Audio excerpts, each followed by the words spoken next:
was able to, within minutes, find President Biden's private Venmo account, which is funny, but also speaks to the epidemic of privacy concerns that everyone in this country has, let alone the president.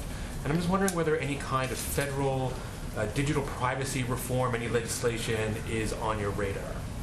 It's a really good question, and I'm very aware of the BuzzFeed story that came out last week. I will have to probably check with our team and see if there's any specific privacy concerns, privacy legislation or proposals that are being considered.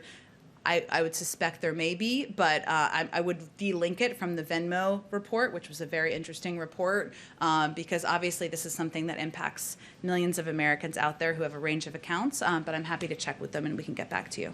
And I need to ask a Canada question. A Canada question? Yes. Oh, okay. Yeah, Josh isn't here, so I'm going to take Sure. it.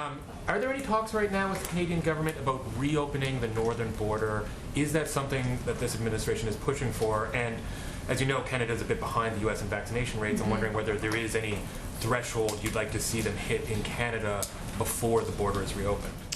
I don't have any update on the timeline. We are certainly always assessing as it relates to travel, borders, et cetera, what we need to do and keep in place in order to keep the American people safe, especially during a global pandemic. But we are constantly evaluating. I don't think we have specific criteria to make available, but you can let me know after, or let us know after which reporter we should follow up with on it, and we can see if there's more specifics on that. Go ahead, Yamiche.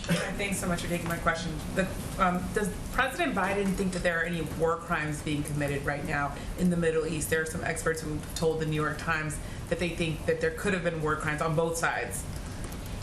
We're not going to be making an assessment of that from here. Our objective is on taking every step we can to reduce the violence, to de-escalate the situation on the ground, to save lives, to ensure that we are bringing some stability back on the ground.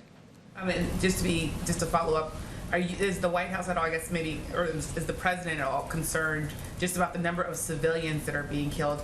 That's why some of these experts are telling the New York Times that these are war crimes. Well, I would say, Yamiche, that in the readouts that we put out this weekend, we included, and as I've noted a little bit earlier in the briefing, his concern about the lives lost. Every life lost is a tragedy, and certainly that's why we are eager to de-escalate the violence on the ground, bring an end to the conflict, so that more lives can be saved. Can I ask you, I want to also switch to COVID. The largest national nurses union is saying that the CDC guidelines on masks is putting frontline workers and especially people of color at risk, and that they're calling for the CDC to reverse that. What's the White House's stance on that union in particular, saying that their members and people of color are at risk? Well, I would say we don't have any particular response directly to the union. I will say that, again, the objective of the CDC and of Dr. Walensky was to deliver on the commitment she made to the American people, which is to provide guidance based on health and scientific evidence on what people can do that is safe. And so her guidance that was put out last week makes clear that if you have been vaccinated, their recommendation is that you are safe not to wear a mask inside, outside, and when you're not in large public gatherings. There's going to be a determination about implementation, and there are going to be populations and communities where they take a different approach to implementation, because a lot of it is going to be based on the level of vaccination, the level in each community. So we certainly respect and value that, but it is still our view is that that science is the North Star.